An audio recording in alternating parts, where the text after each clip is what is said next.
मुंबईमध्ये आज भाजपचा महाराष्ट्र विधानसभा 2024 विजय संकल्प संमेलन होणार आहे। दादरमधल्या वसंत स्मृती इथं विजय संकल्प मेळावा होणार आहे। उपमुख्यमंत्री देवेंद्र फडणवीस यांच्या हस्ते संमेलनाचं उद्घाटन होईल, तर भाजप प्रदेशाध्यक्ष चंद्रशेखर बावनकुळे यावेळी मार्गदर्शन करणार आहेत।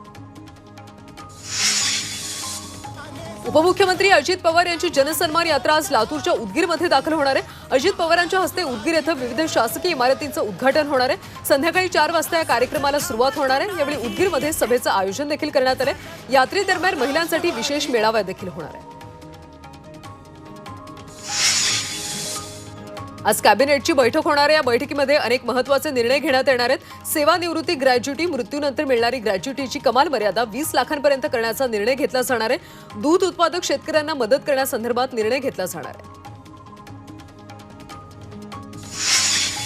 महाविकास आघाडीच्या जागा वाटपाची बैठक आज होणार आहे। मुंबईमध्ये जागा वाटपाबाबत बैठक होणार आहे। जवळपास 30 ते 35 जागांवर महाविकास आघाडीतले पक्ष आग्रही आहेत, त्यामुळे तिढा असलेल्या जागांवर आता दुसऱ्या टप्प्यातल्या जागा वाटपाच्या बैठकांमध्ये चर्चा होणार असल्याची माहिती मिळते। राज्याचे राज्यपाल CP राधाकृष्णन हे आज भंडारा दौऱ्यावर आहेत। दौऱ्यादरम्यान ते विविध नियोजित कार्यक्रमांना भेटी देणार आहेत। मुंबईच्या वांद्रेमध्ये आमदार जिशान सिद्दीकी आंदोलन करणार आहेत। भारतनगरमध्ये अदानी प्रोजेक्ट करता तोडक कारवाई सुरू आहे। या विरोधात सिद्दीकी आज आंदोलन करणार आहेत। सांगली कृषी उत्पन्न बाजार समितीच्या आवारातल्या मार्केट यार्डमध्ये कामगारांचं बेमुदत काम बंद आंदोलन होणार आहे। कामगारांच्या विविध मागण्यांसाठी कामगार मोर्चा काढणार आहेत।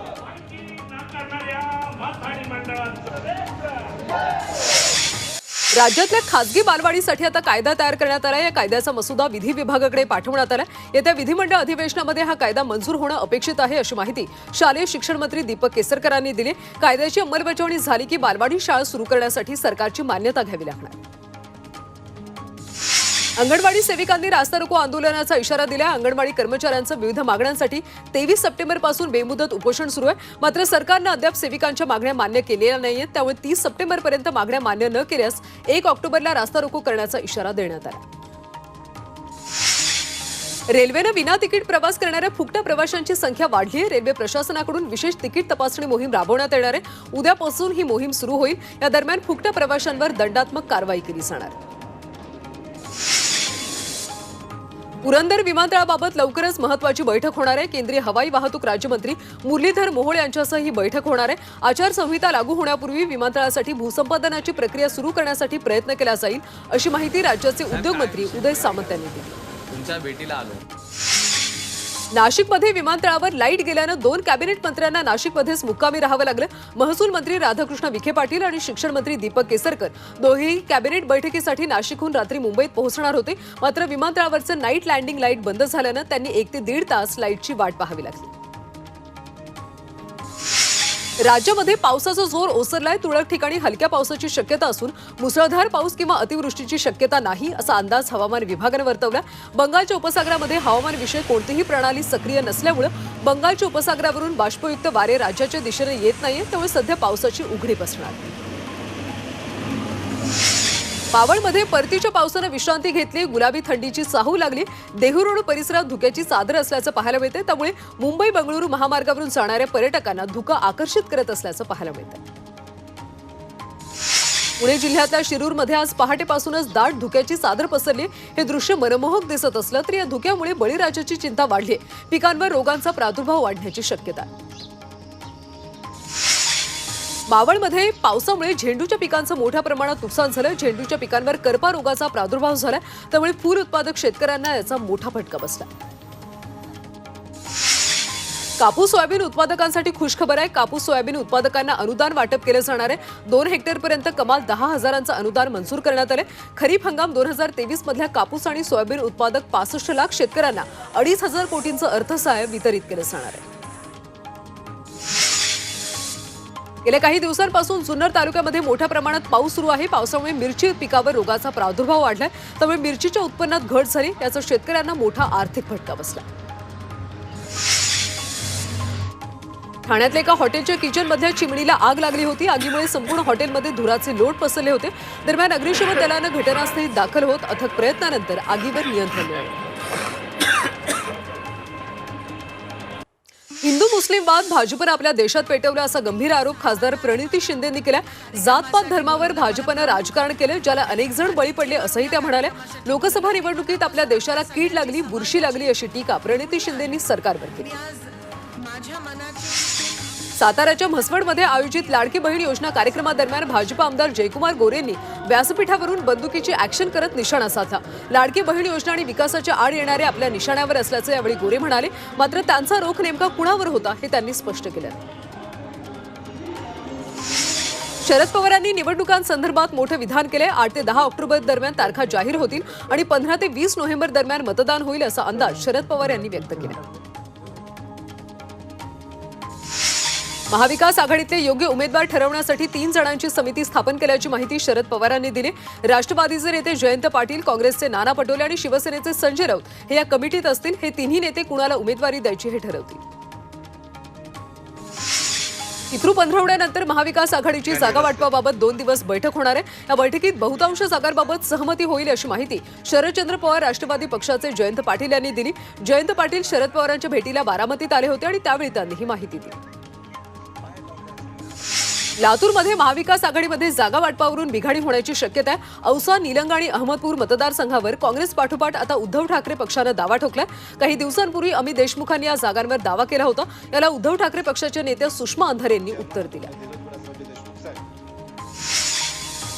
शिवसेना ठाकरे पक्षाचा दसरा मेळावा दादरमधल्या छत्रपती शिवाजी महाराज पार्कवरच होणार असल्याची माहिती मिळते। दसरा मेळावा शिवाजी पार्कवर घेण्यासाठी ठाकरे पक्षानं 8 महिन्यांपूर्वीच बीएमसीकडे अर्ज केलाय। त्यामुळे येणाऱ्या आठवड्यामध्ये ठाकरे पक्षाला दसरा मेळाव्याची परवानगी मिळण्याची शक्यता आहे।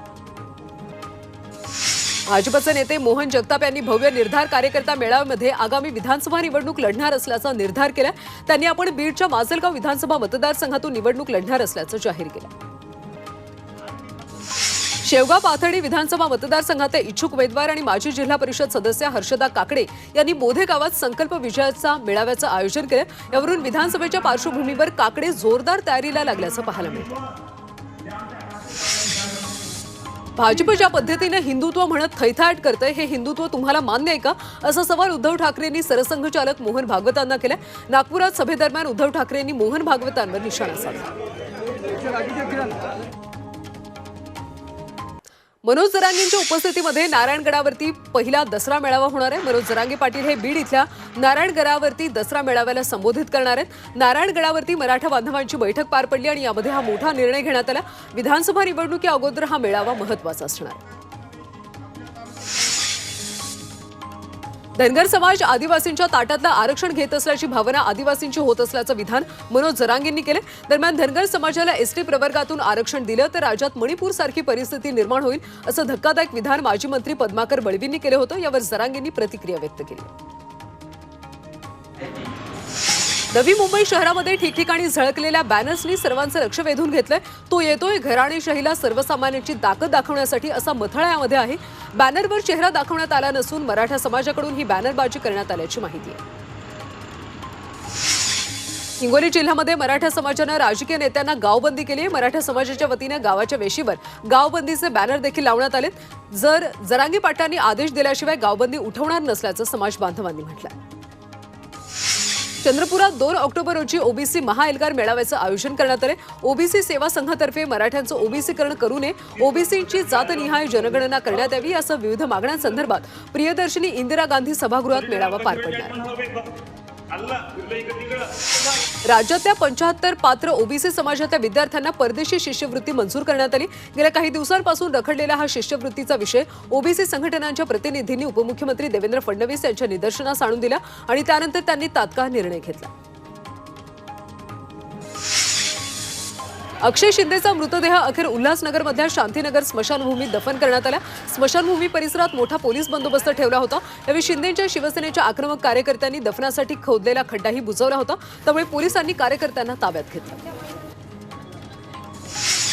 अक्षय शिंदेच्या एन्काउंटरबाबत मुख्यमंत्री एकनाथ शिंदेंनी मोठं विधान केलं। बंदूक केवळ शोसाठी ठेवली आहे का असा सवाल त्यांनी केला।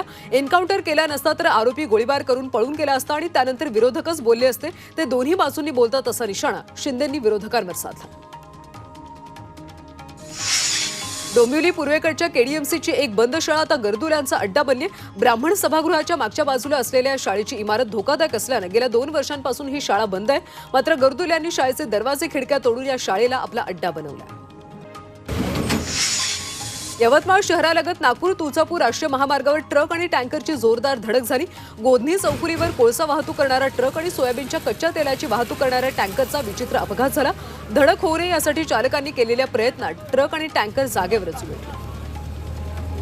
2024च्या निवडणुकांच्या काही आठवड्याआधी वादग्रस्त पद्धतीनं बृहन्मुंबई महानगरपालिकेनं गुन्हेगारी आणि भ्रष्टाचाराच्या आरोपाखाली निलंबित 96 अधिकाऱ्यांना पुन्हा कामावर घेतले. आरटीआय कार्यकर्ते जितेंद्र घाटगे यांनी माहिती अधिकाराद्वारे ही माहिती समोर आणली. केरळमधून 2.25 कोटींचं सोनं लंपास करणाऱ्या सांगलीच्या आटपाडी इथल्या चोराला स्थानिक गुन्हे शाखेनं अटक केली. विश्वास कदम असं आरोपीचं नाव आहे. सोन्याच्या दागिन्यांवर हॉलमार्क करून देण्याच्या बहाण्यानं सराफी व्यावसायिकाला लुटलं होतं. वाहतुकीचे नियम धाब्यावर बसवणाऱ्या महाविद्यालयीन विद्यार्थ्यांना सांगली पोलिसांनी चांगलाच दणका दिला. ट्रिपल सीट जाणाऱ्या विद्यार्थ्यांना पोलिसांनी भर रस्त्यात उठाबशा काढायला लावल्या. निर्भया पथकाकडून 17 विद्यार्थ्यांवर कारवाई करण्यात आली.